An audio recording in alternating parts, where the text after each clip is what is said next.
Good evening. You guys hear me okay? Thank you, Jake. Woohoo. So welcome to our kickoff lecture for the season, for the faculty lecture series. My name is Dr. Rachel Bergman. I'm the Dean of Visual and Performing Arts here at the college. And I'm also a member of our faculty lecture series committee. And I want to just make a couple brief announcements before I introduce our speaker this evening. So I hope that many of you have already discovered the refreshments that are outside. And if you didn't get any beforehand, you are welcome to them afterwards. We encourage you to stick around and continue the conversation with each other, with Cy. So please do stay and have some cookies and brownies afterwards. Could you guys hear me okay? I would also like to thank the Thickman Lecture Endowment for their generous contribution to this lecture series. We're very fortunate to have their support, and so we thought it would be quite appropriate for Dr. Thickman himself to kick off our series. So I'm just going to tell you a little bit about him, and then he's going to talk more about his experiences. So he has lived and worked as a doctor in Sheridan since 1953. He loves the community and being part of this community, and I would say we love him right back. He worked at the VA. First, he was in private practice from 1953 all the way until 1990, and then he worked at the VA from 1990 to 2005. He's served on many boards, and I think you'll hear more about these experiences. These include the college, the hospital, Whitney, YMCA, the YO Greenhouse. And again, I think it'll be better for you to hear it from him than from me. So without further ado, let's welcome to the stage Dr. Cy Thickman. Thank you.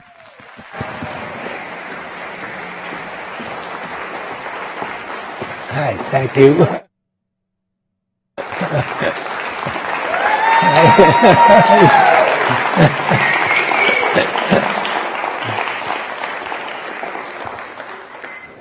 Well, isn't this overwhelming? It actually, makes me speechless. So I thought we would have a conversation rather than a speech. The idea of tonight is for me to bring some of the interesting aspects that we have with our major nonprofit organizations in the community from the start, and so it's going to be chronological. When you think of it, we're a young state and a young community. I was in Europe and in Italy about 6 months ago, and everywhere you stepped, it was 4,000 or 5,000 years, all kinds of things that were there that had been there for a heck of a long time. And this isn't so with Wyoming and Sheridan. Can you all hear me? Because I get to talks that I hear probably a half of it, and it's hard to imagine the other half. But when I think of Wyoming, Wyoming started about 3 years after the end of the Civil War. And then it took another 22 years into 1890 for it to become a state. We in Sheridan have somewhat the same problem. George Mandel was the one who built the cabin and had the first post office here in the 1870s. Then there were people that came to this area, and some of them really with excellent judgment and far-seeing hopes. One of them was John Laux. John Laux came here and started to make Sheridan, it wasn't Sheridan then, his home. But he had the awareness that this trapper with a post office was there, and the trapper indicated that he wasn't going to stay there, so John Laux offered him $50 for the claim, and he got it. And that was in '82. And in '84 became more serious about it, and there was the probably a mythological aspect to it. He sat on a hill and he platted out the city, and this was accepted. And John Laux became the first mayor of Sheridan. And what happened, the initial nonprofit, if you will, the initial one was the library.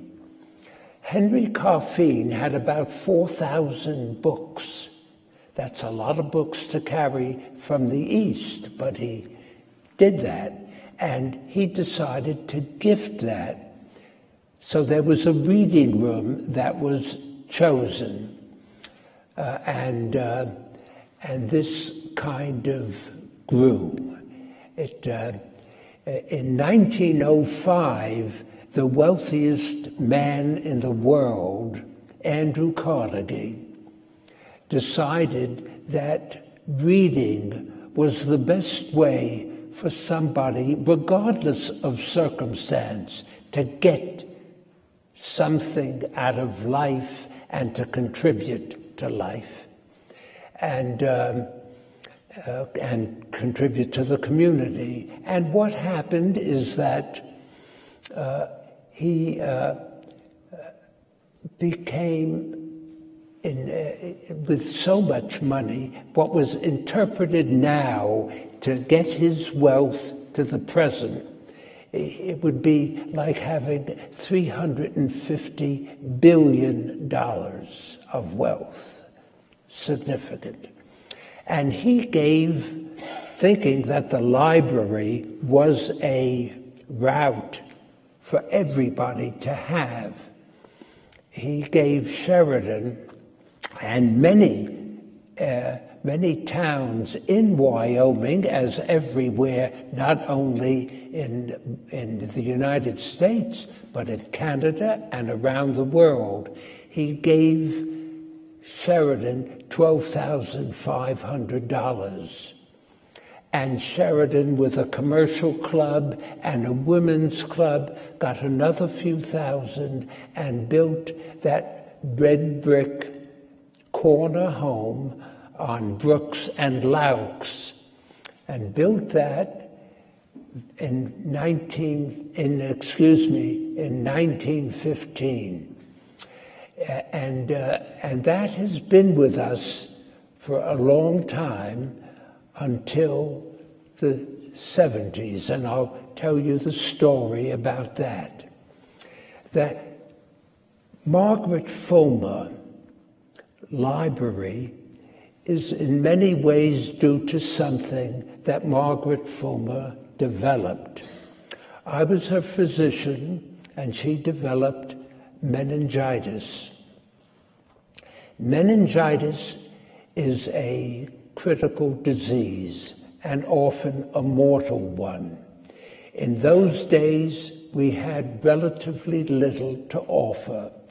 Penicillin was out, we had sulfur, and there was an aminoglycoside that is called streptomycin. And because of the seriousness of the problem, I gave her all three. And she got better, but subsequently developed a nerve deafness. You can get a nerve this is bilaterally. You can get a nerve deafness from the meningitis. Probably, though, it was the aminoglycoside that did that. Here she was in her upper 60s, suddenly with nerve deafness. She was a dude from the Philadelphia area that married Harry Fulmer, who was from Eaton's. And they bought a ranch in Montana, but came to Sheridan, or Bighorn actually, to retire. She was determined not to look stupid in company. She did not want to be associated with people because she was afraid that they would think of her that way. She also was too old to learn to lip read and to have the language, the finger language. So she remained isolated in her home in Bighorn. What happened with that is that there was a Georgia Shevlin at the library, and she would come visit Margaret Fulmer every other Saturday, and I would visit her on those alternate Saturdays to find out how she was doing and getting on and making certain that she was managing well.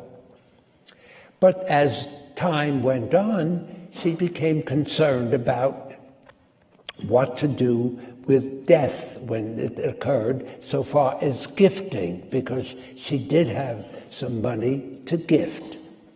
And we thought about and discussed varying areas, but thought about the idea of a new library. And this is what happened when Margaret died in '71, a new library. She decided to give $300,000 that would be matched. And so the community had to get up the $300,000. And by golly, it did. The old library that we had was led by a librarian, Hattie McClintock. And Hattie McClintock was a person who not only could hear the whispers, but could hear people who thought they were going to whisper, and kept a very silent library.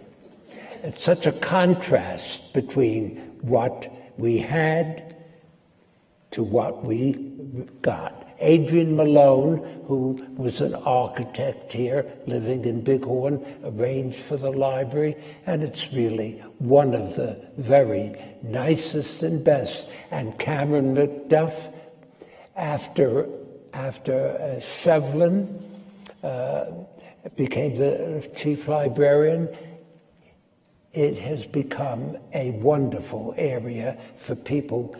And if the books aren't right there, they can get them for you. It's just been a wonderful spot with additions like the Wyoming room, and a place for people to sit and talk and also to have discussions. That will do for the library. The next thing that came up, surprisingly, chronologically, is the YMCA. The YMCA in our community started quite early with people interested in having something like that in the community. A YMCA was effective in so many cities. And what happened is that we had people who wanted to gift and did gift money, but many times it failed. They tried this about 3 or 4 occasions from the early 1900s, 1904, and it just didn't work out. In 1915, Wyoming was the only state that didn't have a YMCA in the whole country. Well, it really took a while, and we were fortunate in having 2 people, smart businessmen, and people who had their own positive experience with the YMCA and thought it would be a great idea for the community. Well, a number of people gathered and discussed it. The survey team from the national YMCA came here to decide and to look at the community and make their opinion as to the appropriate aspect of having the Y in Sheridan. They decided that Sheridan would be a very fertile place for the YMCA. And these 2 people, Don Roberts, who at that time had the PK Ranch, and Homer Scott, who was involved with the Padlock Ranch and the First Interstate.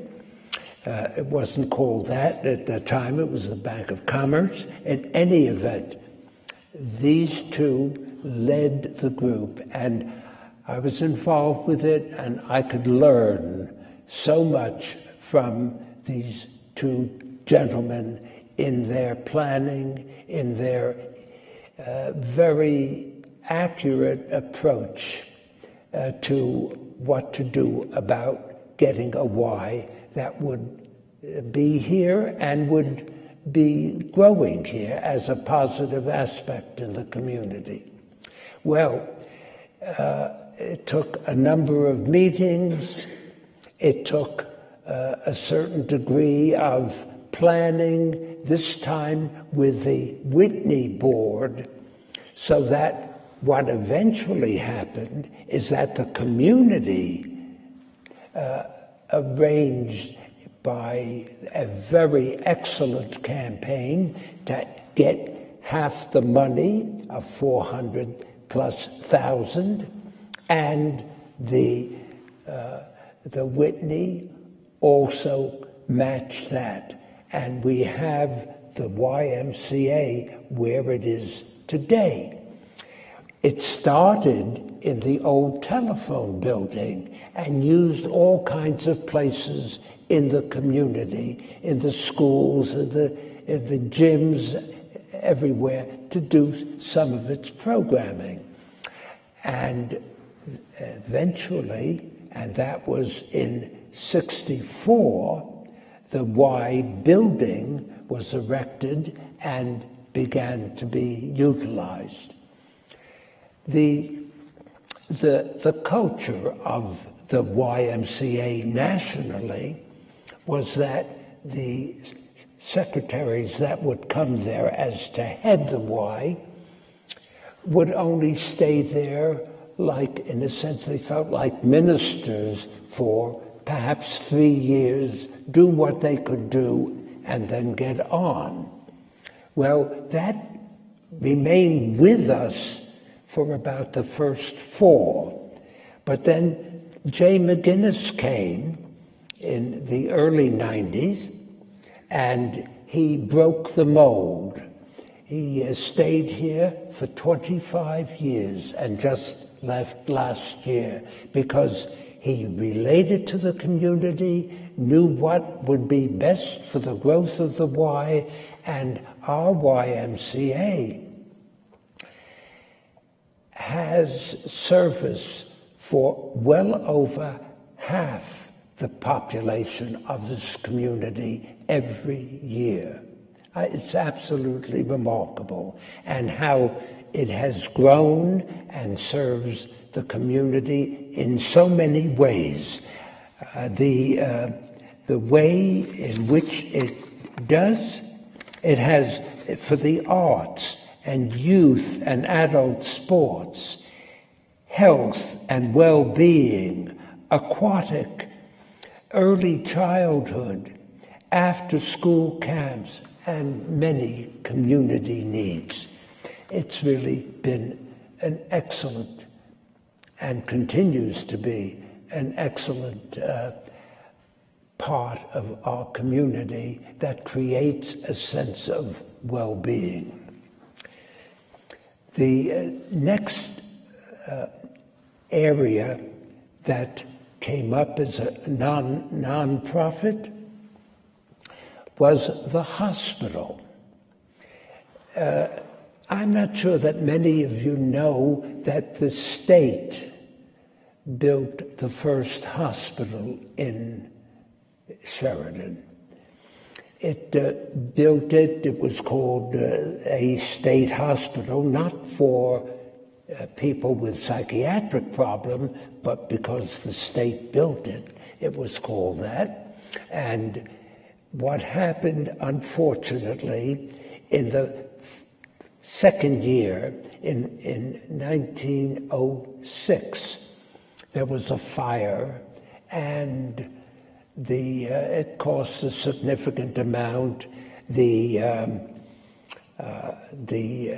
had then a maintenance amount of money, and that was spent, and the state, I looked at the records of 1906, and the state paid the maintenance bill for the hospital. But then it sort of degenerated. They didn't keep taking care of it.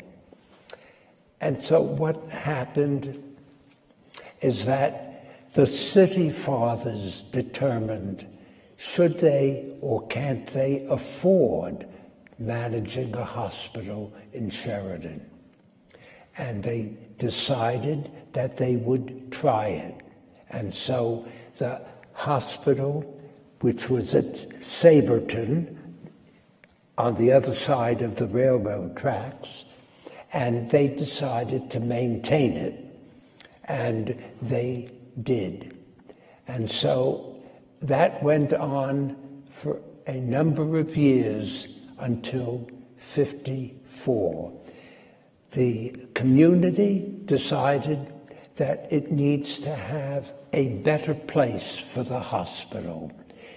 The train would come, and the doctor couldn't get to the hospital for whatever the minutes were, 10 minutes, but it seemed like a forever.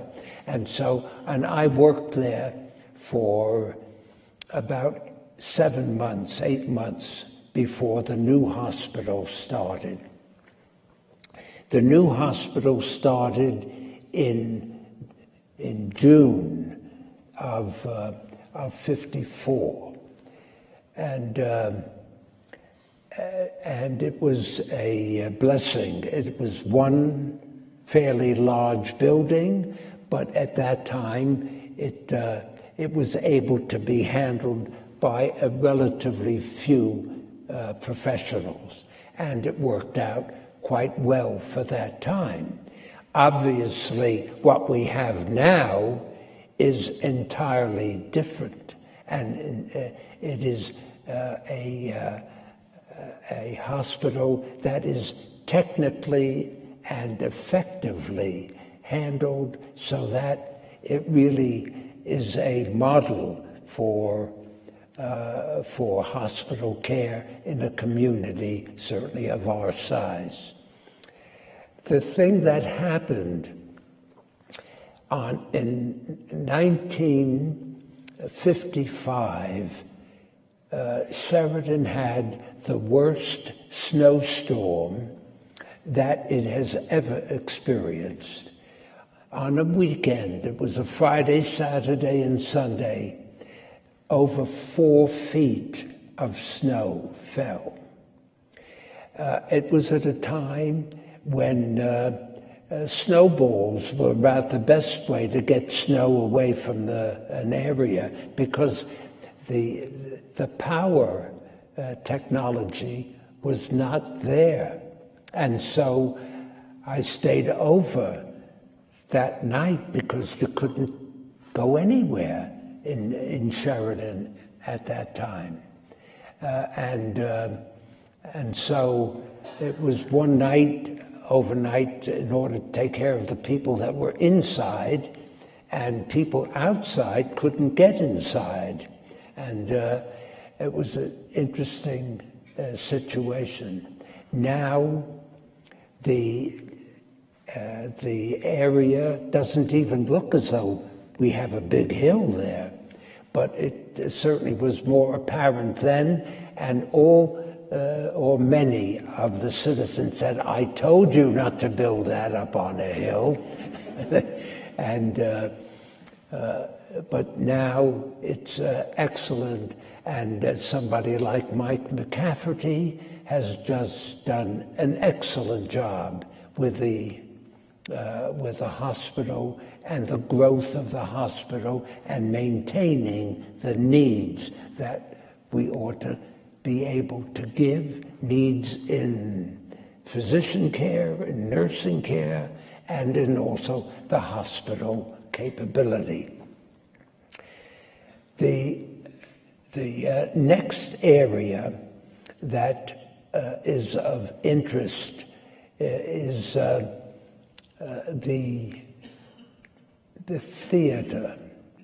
The theater was a movie house in the teens. It became a movie house. There were many of them in Sheridan, all kinds of names, Palace and Orpheum. And there was a Lotus that started in 1923. The Lotus was a name given. It had an Oriental name, and when it opened up, they had canaries, live canaries in cages to whistle. They had all kinds of Oriental aspects, so that it had a sort of an exciting and warm atmosphere. The lotus is a flower that's just a beautiful flower, but it generally lives in a muddy place, in muddy waters. And then, despite the fact that it lives in muddy waters, it's a beautiful plant that arises, and it has Buddhist and Hindu aspects. That is, the religious Easterner have all kinds of ideas of what the lotus means to them, even the Egyptians. In any event, the lotus was the movie house, and then it changed to a Western. This is Western movies for Western people. That was another movie house that came in. The Campbells took over in the cinema area and stopped because they built the Centennial in '82. Well, it was difficult. The idea of will Sheridan be able to maintain a large kind of vaudeville place down on Main Street? And there were sort of pluses and minuses. But thanks to Lynn and Pete Simpson, who were in Sheridan at the time, because Pete was involved with the college, and with Sophie Pelletier, and with many people in the community, there was this Save the YO, Save the YO. And this is what happened. The YO was saved.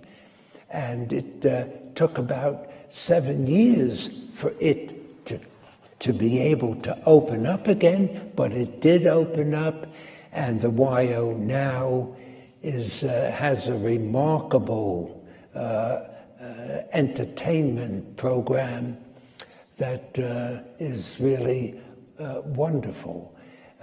And Erin Butler has done an absolutely wonderful job with the theater.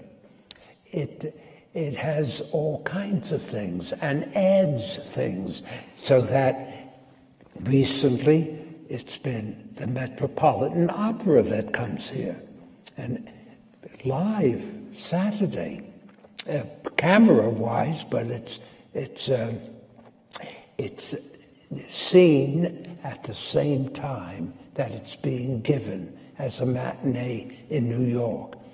The Bolshoi Ballet, they're dancing in Moscow, and it comes here simulcast. Absolutely amazing. And we're having some national theater comes here. Just started with the Follies 2 days ago. It's just amazing what comes here. Herb Albert came here just a short time ago. 4 days ago or 5 days ago. They have a program that is remarkable, and it's wonderful that the community really supports this. So we have now a black box theater that the college can use, and that can be used for small presentations. We, of course, have a civic theater guild that is done totally by the community. So the growth in entertainment certainly makes Sheridan, as a 20,000 population, absolutely unique. The next one that I would like to talk about is the college itself. The college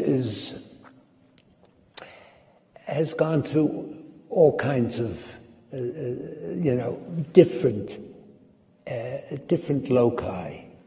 It started with the idea, there was a John Goodman who was the president, and he started it just kind of everywhere. They'd have classes.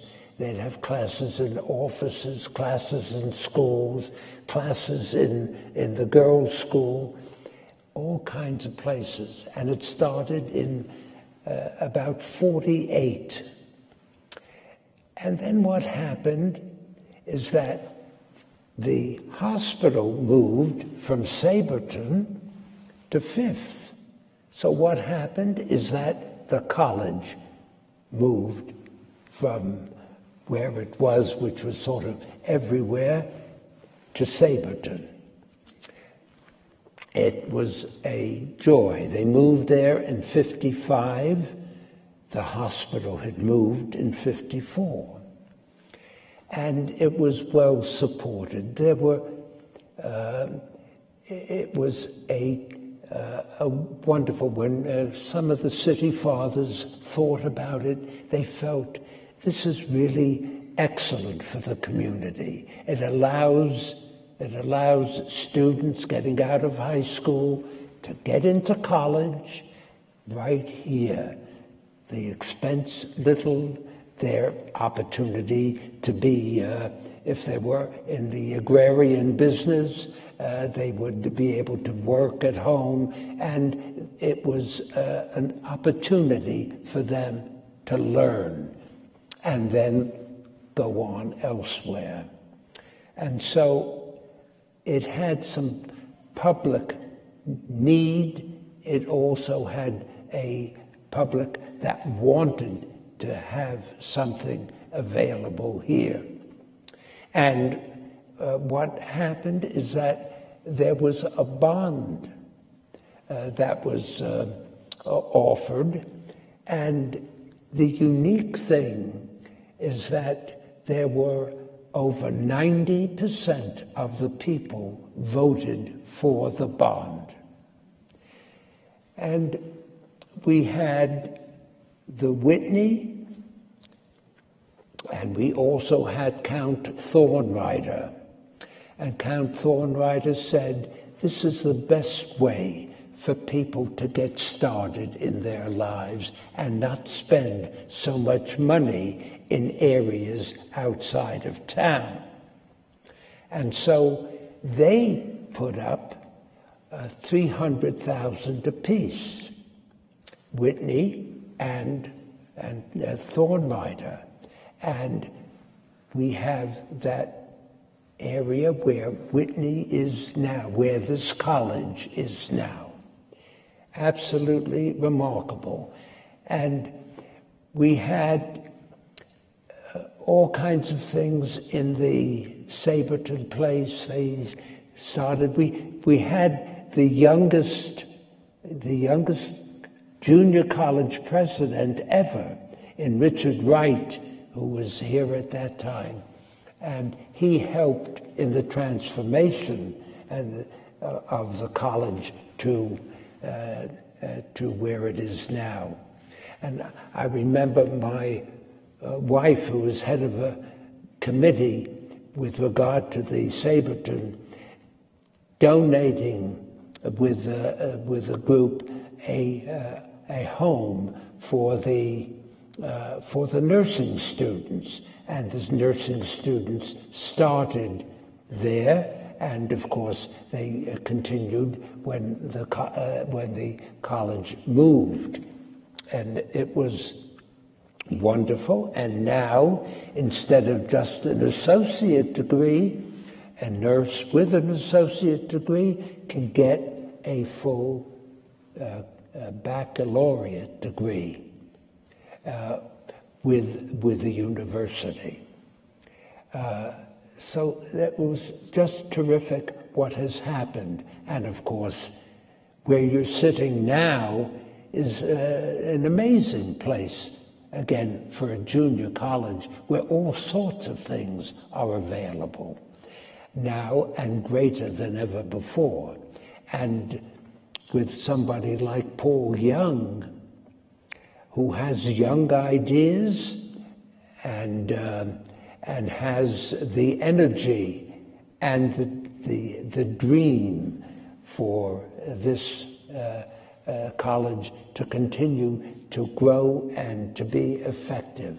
This arts center has been a gem. It's like a magnet in having people come here and attend the college, so that the growth is better, and with that, the community is better. Because one of the aspects of this college is the close relationship that it has with the community. It is just lovely. And as a matter of fact, part of the reason for the lecture series is to have members of the staff, of which I'm not, come here and talk about their interests to the community. The last nonprofit I would like to talk to you about is the Hub. The Hub, of course, was the senior center. That started in the early 70s, 72. And it started like so many others, a little bit here, a little bit there. It got some money from the feds, and it bought a van. And it bought a van to do things, taking people who needed to be taken from one place to another. And then it started with a Salvation Army kitchen. It started cooking food. I guess that's the best thing to do.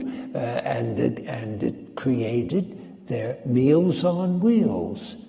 And now the Hub has grown tremendously, and it is the only senior center in Wyoming that has meals every single day of the year.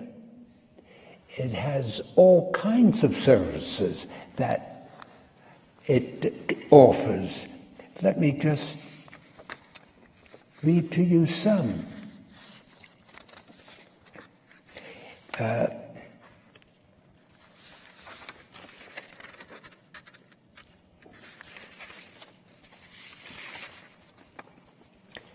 It has provider services, it has family caregivers, in-home services, transportation. It's involved with dementia-friendly. It has grandparent training, and it is a vital member of the community. And what's happened and why it started is because people are growing older. When I was born, 55 was the life expectancy age.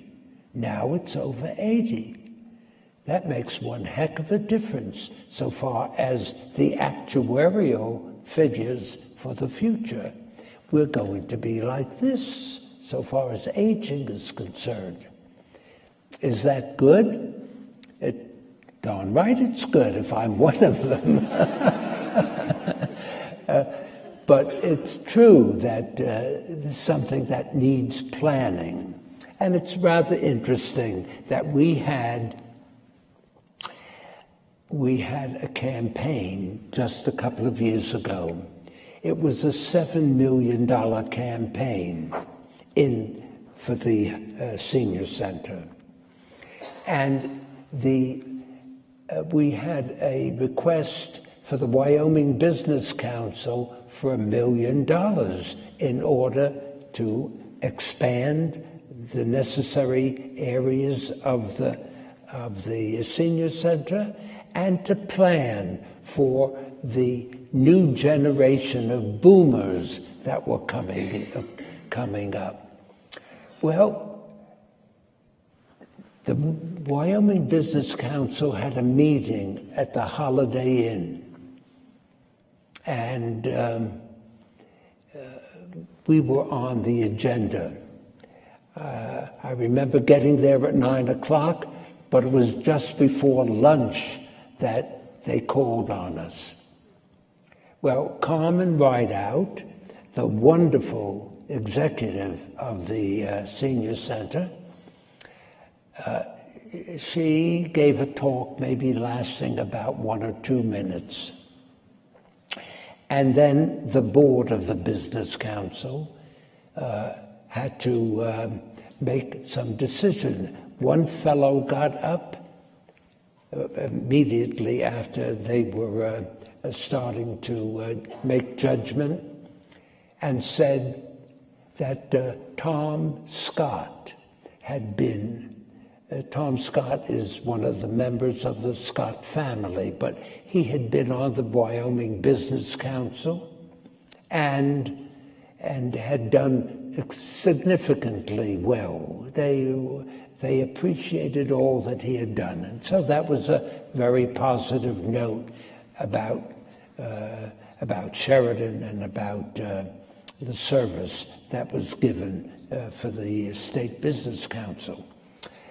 And then another person got up and said, you know that the Sheridan Senior Center is the best senior center in all of Wyoming. It is just absolutely terrific. And he gave all kinds of plaudits in about 2 minutes for the Sheridan Senior Center. And it took the Business Council about 1 minute more to give Sheridan another $1 million. For the $7 million that was its goal, it was able to collect over $10 million to do the things that were necessary to do. And with that, I don't know what the time is, but with that, I'll I'll hold off and see. I told them it would be close to an hour, and it's close to an hour now.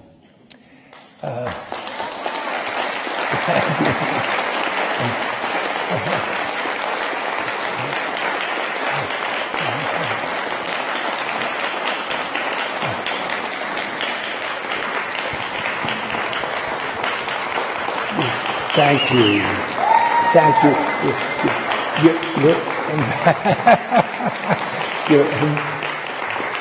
Thank you so much. That was fascinating, and I could listen to you for hours. We do have some time for questions, so I can come down and pass the mic around if there are questions. Sure, Dr. Thickman would be happy to answer. You know, I would like to mention that I don't know if all of you know how Wyoming got its name. Wyoming got its name because of a town and a valley in Pennsylvania, and there was a period in early 1800 that a story was written about Gertrude for Wyoming, and that explained something that happened in 1779. In 1779, there were 300 revolutionaries that were killed in one day there, and Wyoming was named in honor of those people that lost their lives in the Revolutionary War. It's something I didn't know about until recently, but I thought to share it with you. But I'm ready for questions if you have any. Okay.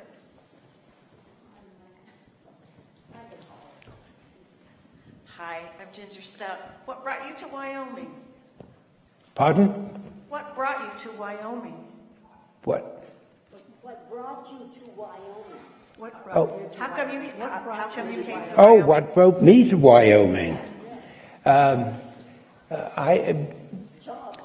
This was, I was in World War II, and part of World War II, most part of World War II, I had already been accepted in medical school, and the Army sent me to medical school after about 5 months of working in a hospital in Fort Dix. And then I got out. I remained in the active reserve, and when the Korean War broke out, I was recalled and spent 51 to 53, but they sent me to Germany. I had wife and child, and so that was a very comfortable approach. I was head of a clinic there in Kaiserslautern, and then came back. And what I really wanted to do, I had been in the VA, and the VA policy, after Omar Bradley became head, he left the service after World War II and became head of the VA. And he decided that most VAs were out of the public eye. And the reason they were out of the public eye is that most people who required constant care in a VA hospital were people who had neuropsychiatric disease, because at that time we couldn't do a damn thing for neuropsychiatric disease. And that is true of Fort McKenzie. When I first came here, there were over 600 patients in Fort McKenzie that had been living there since World War I and some World War II. And the reason they were living there, it became their home. They became involved. They couldn't really live. They became institutionalized and had psychiatric problems. We had virtually nothing that we could do.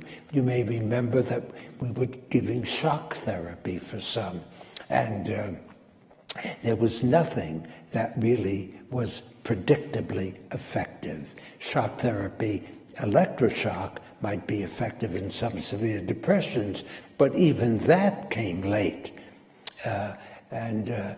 Until Thorazine came out in the mid-50s, around 56, there was nothing that we could do.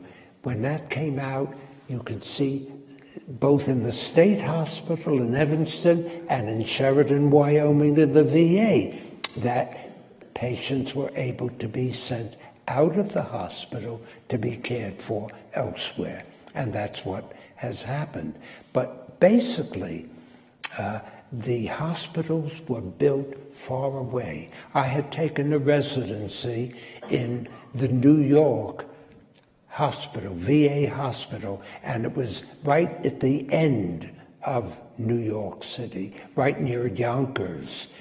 That was the only VA hospital for 7 million plus people, and in Philadelphia and Boston, they were not in the city. They were 20, 30 miles outside of the city, because the citizens, civilians said, not in my backyard. And that's the way it was. Until Omar Bradley came in. Then he decided that from now on, we're going to have VA hospitals where medical schools are. And if you look around now to any of the VA hospitals, you find that they're associated with medical schools, which elevates both the care that they get, and it elevates the civilian hospital, because they can offer so much more with regard to the variety of diseases that the military can get exposed to. So when I came here, I was asked to help set up a specialty clinic. There was an OBGYN man, there was a pediatrician, and that was about it. So it was a matter of my coming here to do that. Well, when I was working in the VA hospital, a new VA that was going to have a medical school, the medical school hadn't quite made it. It was kind of a political plum, and it was taking a longer time than I had wanted to. And at that time, I was anxious to get started, and I thought this would be an interesting challenge. And so I, as a metropolitan New York citizen, and born and bred, came to Sheridan, Wyoming. At that time, 12,000 people, and started. And it has been nothing but a pleasure to see what can be done, what this town has changed so much for the better in a remarkable way. When I first came here, it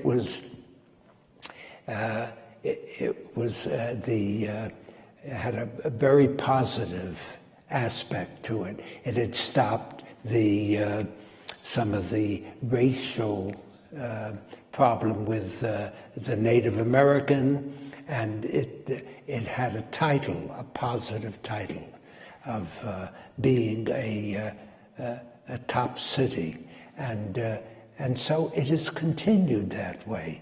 It's continued to grow. It has a remarkable sense of what the community needs, and we're a lucky community here in all that we have and have to offer. And it's because of people that can be done. people that volunteer, people that help support, people that are interested in seeing the community grow.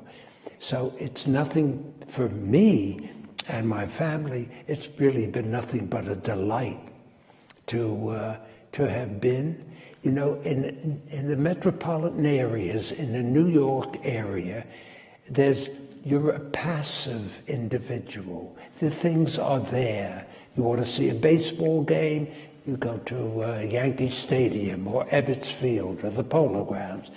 And it's just that they have, you know, everything to offer. Here, what we do is we offer it to ourselves. And it's absolutely glorious to see what the community does.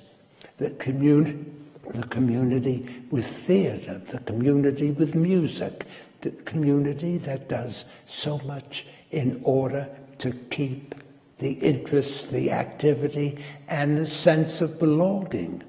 And that's a great joy.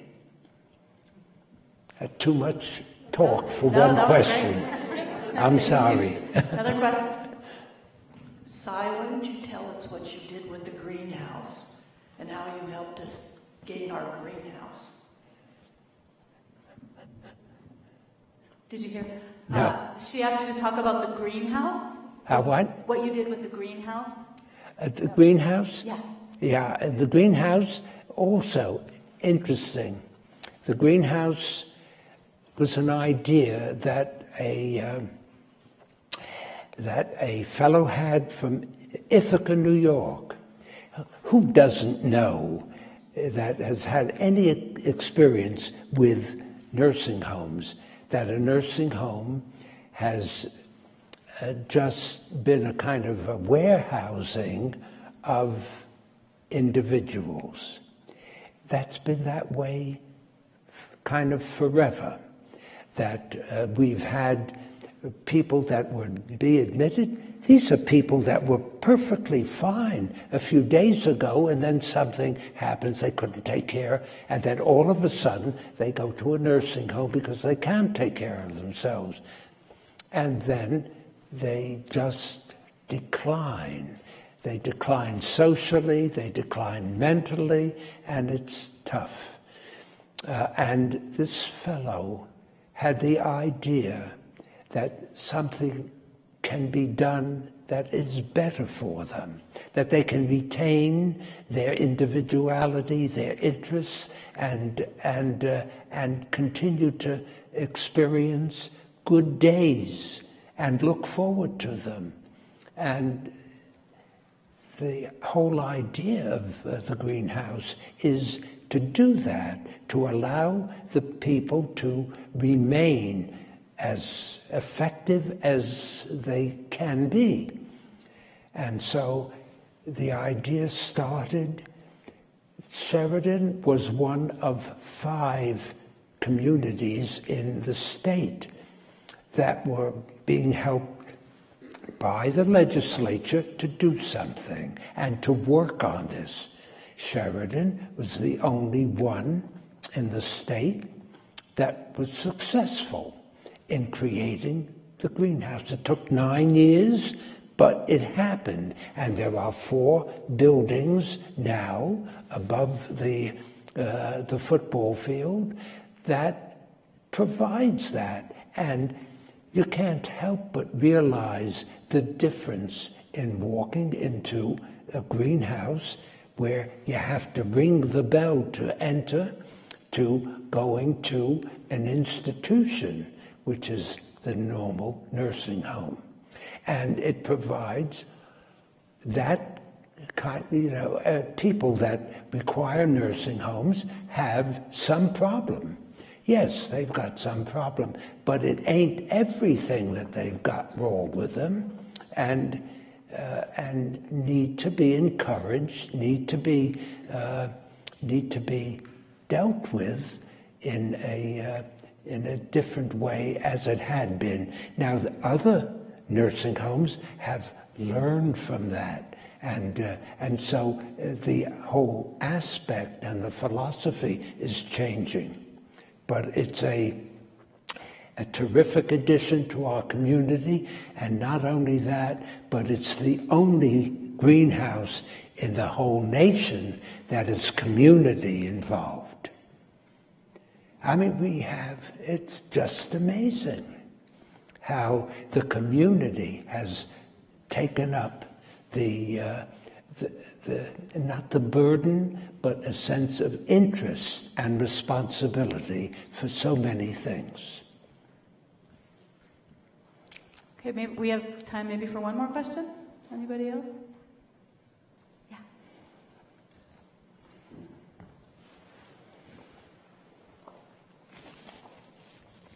Hi, Cy.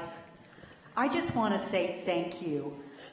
You're talking about all these wonderful organizations, and there's so many things in this community that because of your passion, your vision, and your generosity has made this place a wonderful place to live. Don't embarrass. We owe a lot to you. Thank you.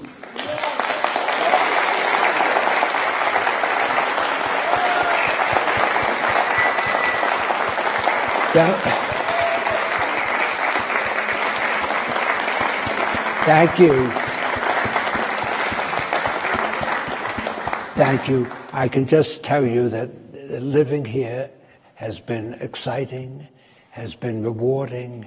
It's been an absolute joy. And the idea of having friends and associates, it's like living with a family here. And I want to thank you all for the kind of ambiance that I find in this community, and it's wonderful, and I trust that it continues for a while. So, to you all.